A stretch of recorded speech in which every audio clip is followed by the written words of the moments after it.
welcome to Cloud Siksha.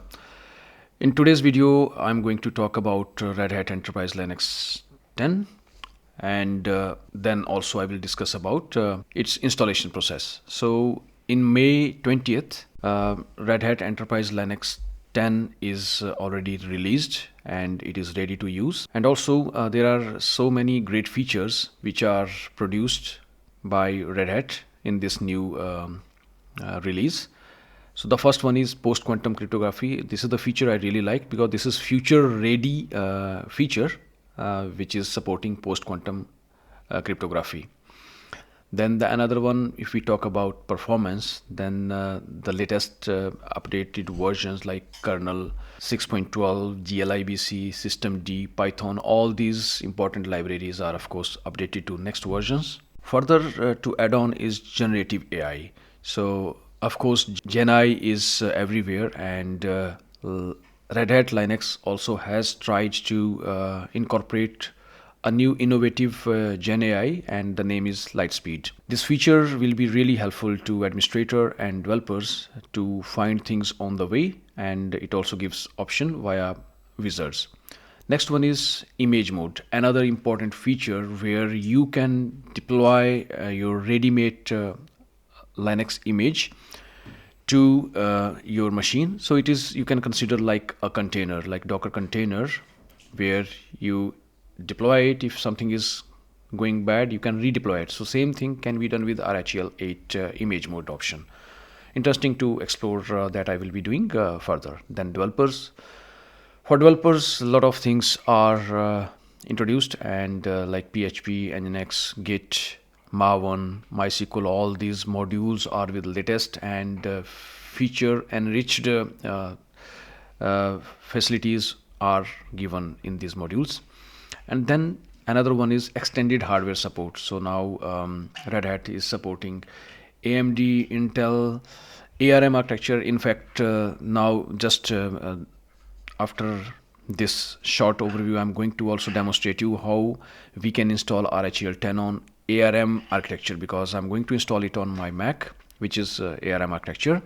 And interesting and good part is that images is available, and images are available, and I have downloaded that already. And then IBM Power System support Power 9 and so on. So let's get started. I'll just show you from where to download and then how to install it under your virtual environment. So as you see here on this page, I'm on access.redhat.com, and under download section there are different categories, and we are interested in Red Hat Enterprise Linux. So if you go to download latest, then it will bring you to next page, but of course you have to authenticate first. So make sure you have a username and password so that you can log into the website. So on product trial page, you will see different options here, like different versions of Red Hat Enterprise Linux, like for SAP solution, for IBM. Since I'm using Mac, so I'm interested in ARM64 image. So I will just go here, and I will just start with trying this ARM image. So once I click on download it, make sure I'm rephrasing again, then in order to get this trial you have to log in. So create your account, and then with your account you can go for trial. So it will just take a while now before it gets started, and it's a big image, so it will also take some time for you to download, depends on your internet speed. I'm just checking my space, it looks okay. So now it is about to finish. It is really a huge image, 7.3 GB. So once this is downloaded, now it's time to create a VM where I will be showing you how to install it. So it's just few more moments remaining, and then we are almost ready to get started. Okay, so now it is available. Now let me pull my VMware console here. I will go for new VM creation, and here I have to just do a drag and drop of my ISO image. And then here I have to just select the architecture. So just this one I have selected, and then I will say here that this is Red Hat Enterprise Linux ARM image. And then we have some customized options for VM. You can refer to my other tutorials where I have explicitly explained all the options with VM or parallels. But for now, we'll just get started here.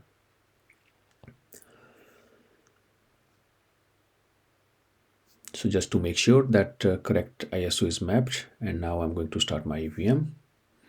And it should now show here, yes, the boot loader menu. And I will not go for testing media. I'll rather start with install. However, it's good to do the test media check also. And here now, like version by version, I will say it's really improvised, and there are nice GUI options to just have you installed your latest Red Hat Enterprise Linux on your virtual server or even on your physical server.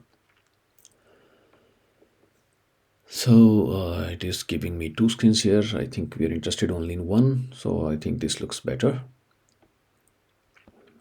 And here we are. The first section here is we need to select the language. So I'm going to install it with the English as default for now, and I'm going to select English India. And then here are a few options. You see exclamation part. This has to be set like root account, which is disabled by default, and then also installation destination. So there are different options, but for now we'll just focus on this. So installation destination, it is asking for a disk here. We have option to create LVM, but I will not cover that at this moment. And for root account, I want to enable it for now. Otherwise you can leave it disabled, but then you have to create another user. So I will just prefer to enable it for now. And make sure when you are typing in password, it is always very complex password. So this is the first thumb rule, that always set up a complex password, and then allowing root to log in via SSH, secure socket protocol. And now those exclamation part are gone, and we can now get started. So it's a big list of packages. Those will be installed here as a core kernel and other associated modules for Red Hat Enterprise Linux. So it will take some time. So let's just wait for a while. Please do like and share my YouTube videos, and also subscribe. I will be adding more and more detailed, in-depth topics also. But for RHEL, for now, RHEL 10, I'm just showing here to how to get started. So total 1245 packages it is going to install here with this edition. So you need to be a bit patient here, because long list of packages, it will take time, and also it depends on your machine speed, but still it's a big list, so it takes time. So just please bear with me, and then we will be soon seeing a nice login screen. So now it is completed, and it's time to do a reboot system. As we see here, we will just click on rebooting our system. Okay, and this is really nice. So number 10, welcome to Red Hat Enterprise Linux 10.0. And we can just take an overview with the start setup option. Like it will just give us some default to know options what are available with this nice new version. So privacy statement, of course we have to agree upon it. Next, here the username and my full name, so I'm just going to enter it here.